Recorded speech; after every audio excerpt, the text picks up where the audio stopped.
I think you touched on it a little bit earlier, and I'll touch on it again. But like, let coaching become an art form. Let it be a profession, and don't let it just like, oh, the kids were no good today. Oh, the floor sucked. Oh, the hoop was bent. Like, dude, they're in your world, man. This is your environment. This is your, oh man, I get so fired up about this because like, if you're a professional, you take it super serious. Like if you're a true professional, you are going to treat that session like it's a blank piece of canvas, and you're going to paint the most beautiful picture on that piece of canvas. And it's an art form, and the kids come into your world.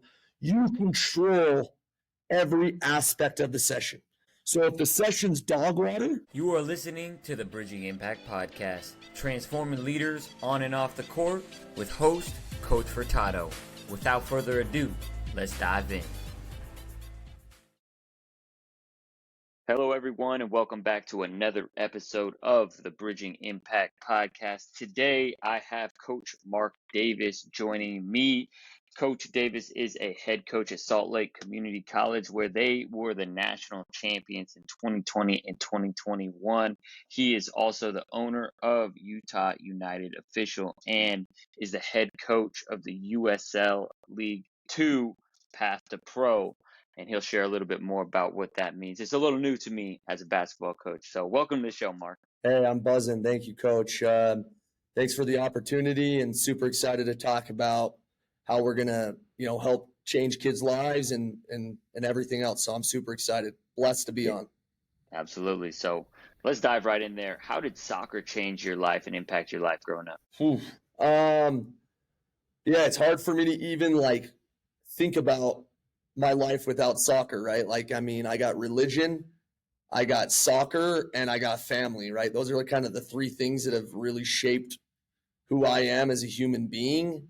And feel like, from the time I could walk, always had a soccer ball at every little activity we were at. It's very much a family thing. So we started Utah United kind of as a family. We started Salt Lake City Football Club, a youth organization that I was a part of for a long time as a family. It's always been a family thing. Like, I'm talking mom, dad, brother, sister, nephews, nieces, the whole nine. Like, everyone's very involved, and it's something that we just do. We are a soccer family. Right. And so when it becomes a family thing, it's connected, right? It's a part of you. It's that lifestyle. And so, when we talk about that building a community, building a family, what important pillars, what values did you want to make sure were in place when you were building some of these programs? That's great. Standards and expectations drive everything for me. So everything I go back to, and I think this is gospel of Nick Saban, Bill Belichick, American football, Pat Riley and basketball, standards, expectations. So for me, it's okay, we expect the highest level of quality, no matter what the skill level of the player is. We expect that player to get a premier level experience. So every day is your World Cup final. Every day is Game 7.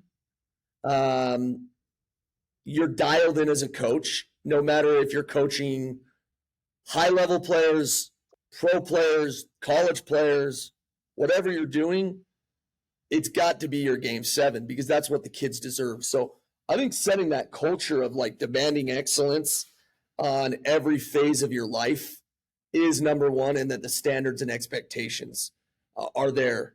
So that would be the culture that we're looking to get. That's huge.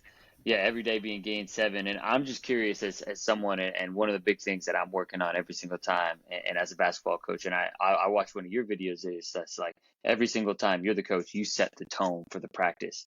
And so I think talking about that personal responsibility, for you as a coach, how do you drum up? Let's say it's a day where you're tired, you're not feeling it. What are some things that you do to help you drum up that game 7 mentality? Yeah, great question. I hold myself to a super high standard. Like, I think coaching is an art, like, and that's my brand. My brand is I don't take a day off. My brand is I'm dialed in on every session. My brand is that once I walk across that white line, like, it's game on, and I'm going to bring a certain level of energy into the training session. I'm going to bring a certain vibe into the training session, and it doesn't matter. So, like, for me, it's almost like on that, like, you have certain things as a human being that you won't bend on. Like, this is the standard every time, and like, that's for me is I'm going to bring energy. I don't care if it's the 4th session I'm in and I'm low energy and I'm having a bad day. I want to bring that energy, and so that's for me personally. And the fact that it is an art form, it is a profession for me, it's different. Like, would you expect a doctor to come in and half-ass it? No, you would expect a doctor to come in and be professional. You expect an attorney to do the same. I'm a professional football coach, soccer coach. I'm going to come in and I'm going to do my very best every single minute of every day, because that's what I am. Yeah, 100%. And it's holding yourself to that accountability and that discipline. And you set the standards and the tones, because you have to model the way when we're shaping young athletes. And can you talk about how you help empower young athletes to do the same for themselves? I mean, talking to kids. So like you said, like, we sent close to over 100 kids Division I, right? In the last 7-8 years. We're almost 10 plus players Division I every year at the JUCO that I work at. And then at the youth academy side, we're just trying our best to treat the kids like grown-ups. Like, the way you and I are speaking right now, this is the way we speak to the kids. Like, there is no, like, the way I speak to, when I pick up a phone and I talk to a parent, on the phone, that's the way I speak to the kid. So, I mean, we're direct with them. We're honest with them. Hey, buddy, we need you to be better today in this phase of the game, in this phase of the game, in this phase of the game. And then the parents respect that. So there's just a level of professionalism there that there doesn't seem to be any BS in between the lines. Like, what you see is what you get. Right. There's no fluff. It's direct. You're straight to the point. And at the end of the day, it's because you want them to be better, right? You want them to improve. You want them to reach their potential, and you're going to treat them right. As I feel like you become how you are treated, right? In a certain extent. Obviously, there's certain autonomy and self-empowerment that we're going to talk about in a little bit, but you are creating and shaping an environment where you're creating young professionals, young leaders, just by the way you all are coaching them. And so give me a kind of a glimpse at what the energy looks like. What are the little micro details of a great practice? What does that look like? What does it sound like? What does it feel like? Every day they wear the same stuff. So there's no showing up in a Lionel Messi kit, Inter Miami kit, Argentina kit, Boca Juniors kit. Like, everyone's wearing the same stuff. So everyone's united. Everyone's together. They need to shake the coach's hands, right? Like, we have 4 coaches running that session. They come up, they look me right in the eyes, they look the coach right in the eyes, and we call it just like, hey, you're going to give a professional, handshake every single, and then you're going to shake everyone else's hands on the team. And then, you got older boys, because we train sometimes at the same time. You got older boys shaking younger boys' hands, and it's just a vibe. It's the professionalism. Like, we get together, and there's data on getting together and putting your arms around each other and high-fiving someone as they walk in to the environment. There's data that there's literally something released in you when you're giving someone a handshake, and when you're linking up and you're giving powerful message. So, I mean, before every session, you're getting a powerful message from someone in the coaching staff. You're shaking everyone's hands, and we talk about standards and accountability almost every single day. The messaging 52 weeks of the year is virtually the same. It's the same on December 22nd, and it's the same in the middle of May. It's the same after a big loss. It's the same after a big win. So keeping that level of consistency is so high.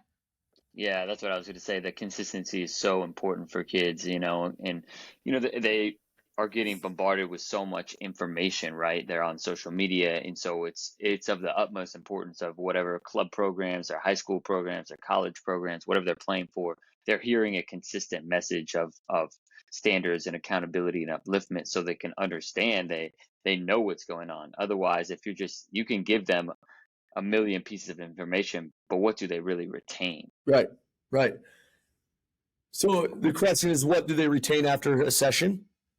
No, and I was just kind of going along. And so when we're talking about retaining information and that consistency, how has your coaching, philosophy and teaching points evolved over the years as a coach?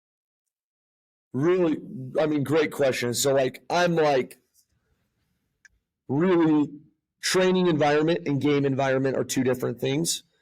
For me, I want to win games. I like winning games. I prefer to win than lose. I think it's important for kids to learn how to win games. It really is important. It is important to adapt. If the team is pressing you like crazy, that you know how to play a big ball over the top, get your lines up, press, counter press, win second balls, play through the lines after you break that press. But in the training world, we're pretty much, this is what we want. Like we're digging a hole, we're pouring the cement, we're building a foundation of slapping, passing, receiving, checking your shoulder, 4v4 plus 2, keeping the ball, going to goal, playing two touch, playing quick, making good decisions. So we train one way, but once the game's played, you must adapt. So again, just back to what you originally said, is being really, really consistent in the training environment. So what they're hearing in September is the same thing they're hearing in November, which is the same thing they're hearing in August. And that's like our game model, right? Like you think about like Golden State Warriors, like they had a game model and they pretty much stuck to that game model until they couldn't, until the opponent made them do something different, and then they would adjust that game model. But like that's kind of like us, like your Manchester City, who just won their 4th English Premier League on Sunday. They have their game model, but you bet they'll adjust their game model here or there when the opponent gives them something else. And so like I guess in our training environment, we do the same thing. Got you. So you would say there's like a base philosophy of how you all play, right? Style of play. And then, right, in-game adjustments, and then potentially with trainings, you'll make some tweaks along here and there, depending on obviously the teams you're playing. And, it's going to be different for certain age and stage. And so can you talk about how the training philosophy either stays the same or changes based on whether you have a U8 team or a U19 team? Yeah, that's a great question. So, I mean, we want to be possession. We want to be possession based. We want to move the football. We're very blessed. We're at the state of Utah. We're inside the state of Utah. We're called Utah United in our USL Academy program.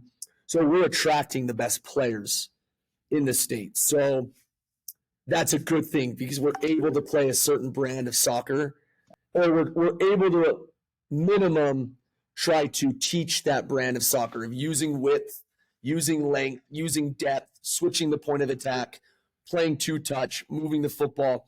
So we really tried it. Like if you watch a U8 training session and then you watch a U19 session, you would be like, wow, like there's actually a lot of similarities between how the U8s are training and how the under 19s are training. Now, the under 19s, it's bigger, right? They play 11v11. These guys play 7v7. Your average numbers and training sessions are going to be different. But we're really big on trying to make it look and feel like an actual football match too, right? Like we want it at the end of practice, we want it to look and feel like an 11v11 game. And if we don't have the numbers, we do everything we can to make it the numbers. I think a lot of coaches, specifically in the soccer world, I don't know the basketball world, but a lot of times I've watched basketball practice. I don't see a lot of 5v5 at the end of practice. I want to see freaking 5v5 because that's what the game is. I want to see 11v11 because that's what the game is. And I see a lot of coaches stay in the technical areas, or they stay in like the 4v4 plus 2 area, and they never get to the 11v11 or even the 9v9 area where I'm like, your practice, your training session needs to look and feel like the game, because then inside the game, you could be giving information saying, this is the way we want. So once now they get into the game and they need to adapt, they know how to adapt to those certain situations. 100%. No, that's actually one of the next questions I was going to ask you, and I'll make a brief comment on the basketball side of things. And you're talking about the word adapt, right? If you watch basketball, I mean, maybe the NBA looks a little cleaner, but in general, it's a messy game. And I'm sure you could probably say the same thing about soccer, right? You can probably go 11-0. You can run your offense and your defense and however the alignments. However, it's a reactionary game, right? You're also reacting to your teammates. You're reacting to the other opponents. So you have to be able to make those different. You talked about decisions in basketball. I call them reads, right? So different decisions, reads, whatever you want to call them. And so when you're structuring these practices, on your timeline, right? What percentage of practice is, quote unquote, skill work or technical work versus, 11 on 11, helping our players become adaptable and putting them in the mess? Yeah, great question. I'm a quality over quantity type person. But I think kids, if they're serious about soccer, they need to be doing team trainings 4 to 5 times a week. And then they also need to be doing stuff by themselves 4 or 5 times a week. And then private train, like they need hours. If they're serious about their sport, they need freaking hours. So I'm like, look, the technical work should be done at home. Your first touch development, your ball handling for basketball, your finishing, a lot of that should be done at home. Like buy a bag of soccer balls and freaking go finish. Like go get 100 reps. This is the one thing that I love and I respect so much about basketball.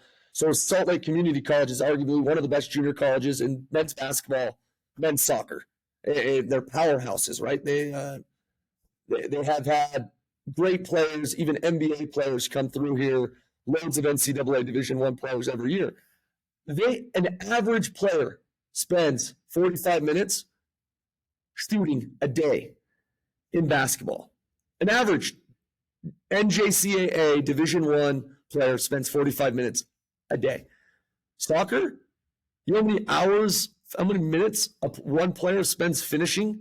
Like they're lucky if they do an hour a week. I'm like, what are we doing? Like, so I like possession at training. I like in-game tactics in training, some passing patterns, some ball move, like the way they move off the ball. But I think the technical work, your juggling and all that, really should be done at home. Yeah, we share a similar philosophy on that because you only get whatever, in college you may get a little bit more time, but let's say in high school you get 90 minutes to 2 hours, right? And so in that practice time, we could go over certain skills. However, it's of the utmost importance of us getting some 5-on-5, some 3-on-3, getting us our decision, making sure, you kind of talked about your passing patterns, right? So for us, it's, I guess, plays or sets. In terms of just how we want to move, right? And so if you, again, kind of take your points, it's your responsibility to go get better. And with your programs, one of the things that I'm going to try with my training program through BTG is to help kids kind of design and have some accountability for doing skill work at home. Is there anything that y'all have done over with the community college or the academy that you've seen in terms of helping kids, take initiative and have accountability for skill work at home? It's a great question. I mean, that was the one thing I loved about COVID. I thought that like we're doing like trainings over Zoom, tactics over Zoom, YouTube challenges. Hey, submit this in. I love that stuff. No, the answer to that is since post COVID, I haven't really been able to hold kids accountable or even give them information. That's an area that I really would like to get into inside of our academy and inside of what we do at the college is just finding a way to say, okay, here's stuff. Now, how do we hold you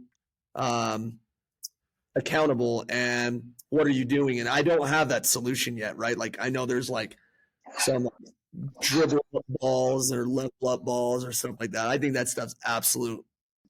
I don't like that really don't think it's that great, but like I think that's kind of wreck. But I don't know if you ever find something that you're like, man, this app is amazing or this program's amazing. Let me know because like that's something we definitely want to get involved.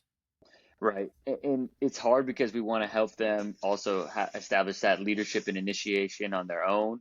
And I also think it's important for them to have someone that they can, hold them accountable, right? If I'm posting on a Sunday that I did this such, then they'll be like, oh, well, Coach Mark or Coach Justin or Coach Furtado, they need us to do this, right? Or, Right.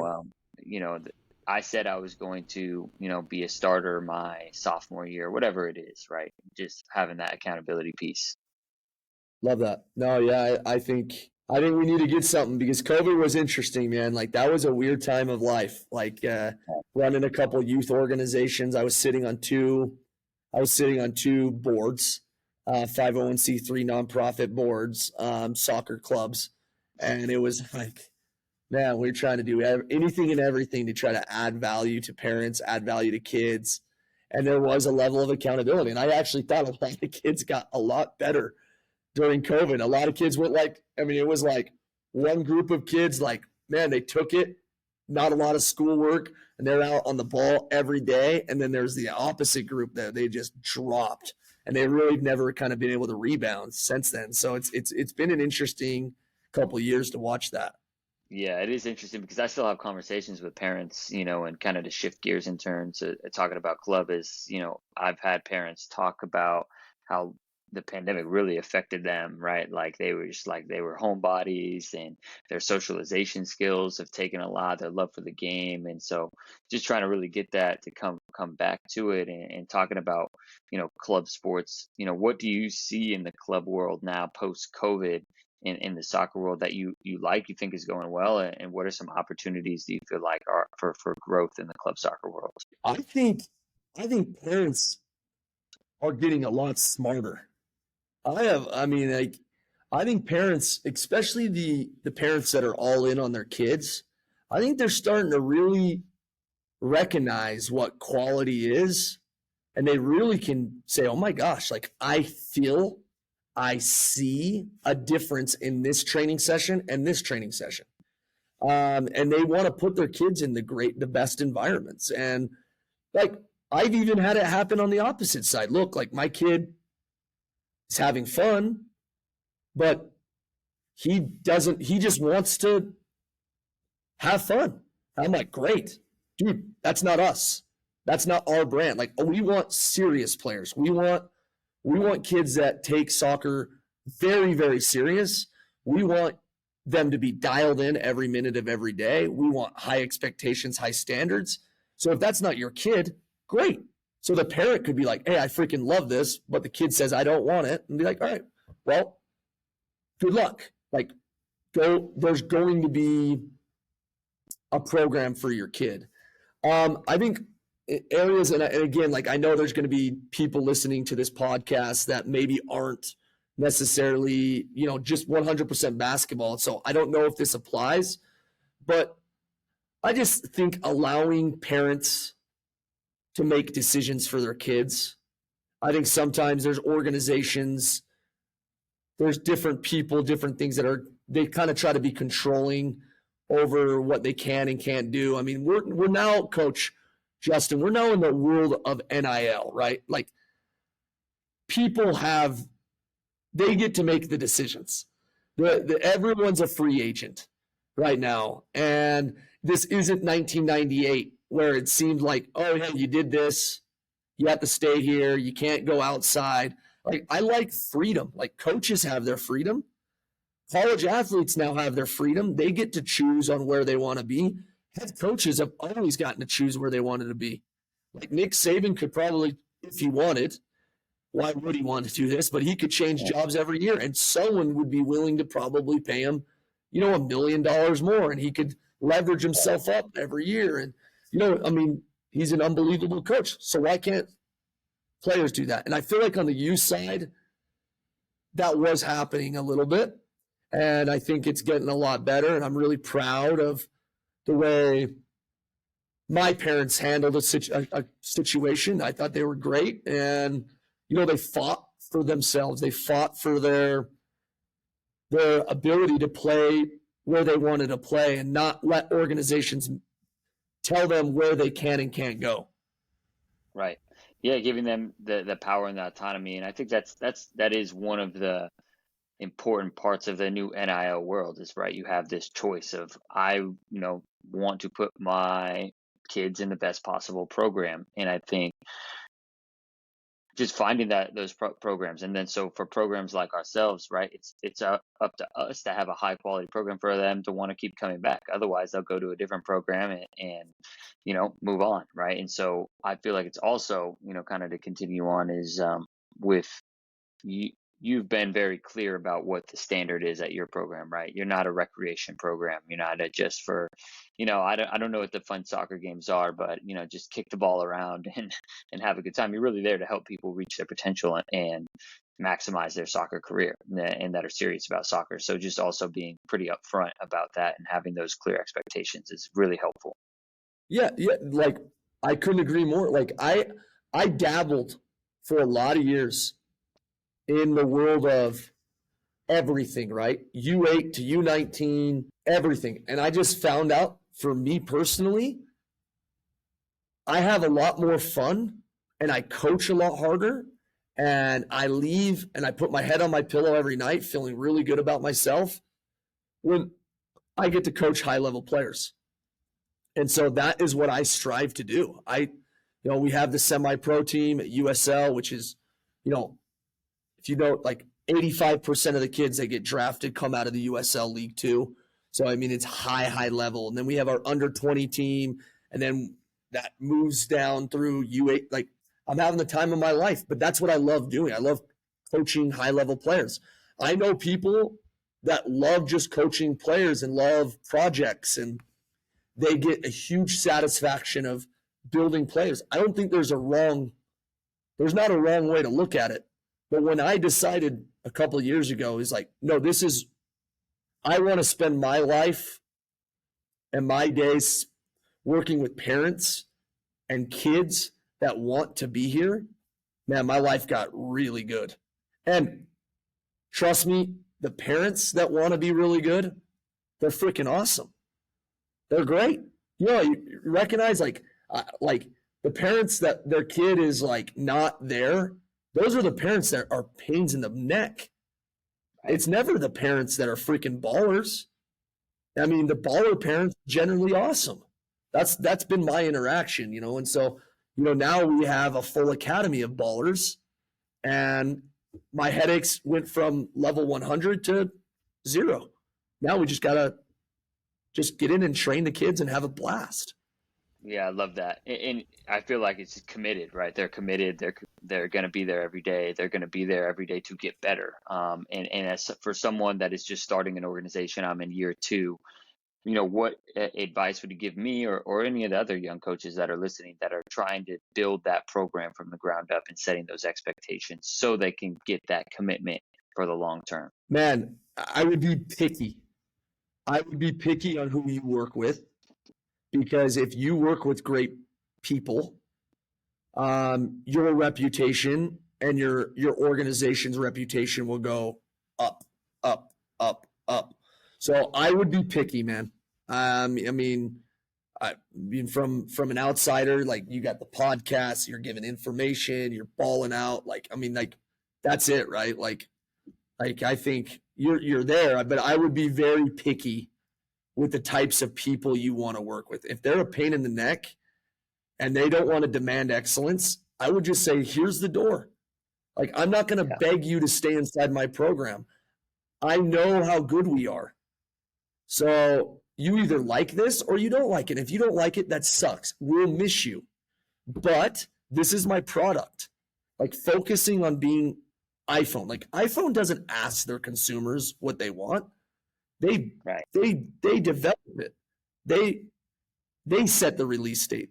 The consumer doesn't set the release date. They tell the consumer what they want. That for me, be picky, man. Yeah, no, that makes sense. Yeah, playing the long game and making sure that you only have people in the program that are committed, and otherwise, that's okay. This is not a good fit for you. And I'm in LA. There's plenty of other programs for you, and I'm sure it's the same way in Utah. You can go over there and over there. They'll take your paycheck and move on. Yeah, and you know, parents. I think people take craps on parents all the time, and I think you got to utilize it. Like parents can be your biggest enemy, or parents can be the best thing to help you. And I hope there's a lot of parents listening to this pod, and if they are, they're probably freaking awesome. You know, but it's probably the knuckleheads that aren't listening and trying to get better and self-improve. But like, back to your question, like utilize parents. Like parents are great. Like they're our biggest at the academy. Like, dude, they support, like, it actually gets me emotional. Like, they support the community college. They support the USL League 2 team. We had almost 1,000 people at the game on Saturday night. Like, amazing, coach. Like, amazing. But that's all the parents. The parents are bought in, and they've kind of built this community. And it's like, man, like they don't have to do that on a Saturday night. Like, I had a couple, Chris and Bree Blymiller. They had an anniversary. Guess what they did? They went to a freaking game. Like, I mean, I got the chills. Like, that's incredible. Like, you know, and that's utilizing the parents to help your program in LA, where they got a billion different things going on every night and beautiful weather and different things. But yeah, that would be my advice is be picky, utilize parents. Because parents can either be your best enemy, or they could be your worst enemy, or they can be your biggest ally. Yeah, and in all honesty, you know, for those that are listening, I actually do have great parents, and I've been blessed. I would say 98% of the athletes I've got to work with have been very committed and want to be there and have been great and consistent. So, you know, I think, you know, obviously there's still some opportunities of growth for me in terms of, you know, potentially maybe letting some people go. But that's a growth for the long term. And, you know, as we kind of enter the overtime, it's extra time, right? That's when it goes over 90 minutes. Yeah. College doesn't have extra. I like college, man.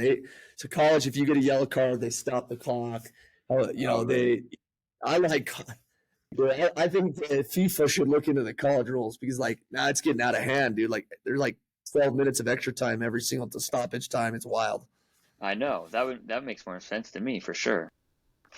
But as we enter that part of our podcast, you know, what opportunities and, you know, learnings and improvement processes would you want to leave the coaches with for today's session on how they can lead themselves better so they can lead their kids better? I think you touched on it a little bit earlier, and I'll touch on it again. But like, let coaching become an art form. Let it be a profession, and don't let it just like, oh, the kids were no good today. Oh, the floor sucked. Oh, the hoop was bent. Like, dude, they're in your world, man. This is your environment. This is your, oh man, I get so fired up about this, because like, if you're a professional, you take it super serious. Like if you're a true professional, you are going to treat that session like it's a blank piece of canvas, and you're going to paint the most beautiful picture on that piece of canvas. And it's an art form, and the kids come into your world. You control every aspect of the session. So if the session's dog water, that's on you. like if the session's brilliant, that's because of you. Like you set that tone. And it's like, I had the opportunity to go to South Korea. Obviously, I don't know Korean. And I was like, man, this is intimidating. I'm running a training session and, I had an interpreter there and I'm like, you know what? Just let me just try to just do this without an interpreter. And I ran the session and I brought super high intensity and like I ran it like it was a college session. And I painted a picture and the kids had a ball and there was high standards and high accountability and it was my brand. That's who I am. That's what I'm about. And I loved it. And it was kind of like, that was honestly almost one of those moments in my development to being like, every time I walk across the white line, this is what I'm going to deliver. And that would be the last thing I leave is like, they come into your practice, you're in control. You set the tone, you paint the picture, you be an artist, you be a professional, whatever you want to say into your mind of how you set the tone, you set the mentality of the group. And, from there, like it makes coaching a lot of fun. It's exhausting because like, you got your soccer coaches. I don't know if you go to a lot of soccer fields and you got a lot of soccer purists that think they shouldn't be coaching on the sideline, which US soccer was actually even a little bit kind of behind that. Like get your lawn chair, set the chair up, sit there, do your halftime, do your pregame. And I'm like, dude, go watch Pep Guardiola coach, the greatest coach in the world, arguably the GOAT of all soccer coaches in the world. He's up on the touchline. He's giving information. He's pushing. He's pulling. He's talking about defending, talking about attacking, using whip, using length. I've seen basketball coaches chill too. I think it's almost your job as the coach to go be the sixth man on the pitch or the court. It's my job to almost be the 12th man and help the boys and help, almost give energy to the boys and make sure that training session isn't flat or that game's not flat. I'm not coaching in the World Cup, but you never know. Right? You got to put your best foot forward every single day and see what the heck happens. No, I love that. That's a great place to finish off and just setting that tone and being the sixth man. And I can hear it. And I feel like, giving the reminders and being there and really driving that force, right? Don't let the kids run the session. We're the professionals. You're the iPhone or whatever example you want to do. So where can people, follow you and connect with you if they really enjoyed the conversation and want to get some more setting the tone, if they want to set their tone on their Instagram feed? Yeah. So I've done a lousy job on Twitter, on X. I was pretty good on that for a long time, but I've dropped the ball on that. But I'm Coach Mark Davis 11 on all platforms. So on X and on Instagram. Our Instagram feed is probably the best. Like there's good content on there. And I'm grateful for you, grateful for this opportunity to step on the pod and just chop it up. It gives me energy and it makes me excited to get out in an hour and a half and go run a good practice. So I love it. Yeah, no, it gives me energy too. That's why I keep it going. So thank you so much for your time today, Mark. Thank you. Thank you for listening to this episode of the Bridging Impact Podcast. We'd love it if you would like, subscribe, leave a comment and a review on whatever platform you're on. It's the best way to help us grow. We appreciate you for doing that. We'll shout you out on social media. I'd also love if you connected with me on social media. Let me know your thoughts. And this is why I do it. I want to share knowledge and wisdom from experienced leaders to people like yourself and myself so we can have this dialogue and move forward, make an impact on the world. So stay tuned, stay subscribed. Cheers.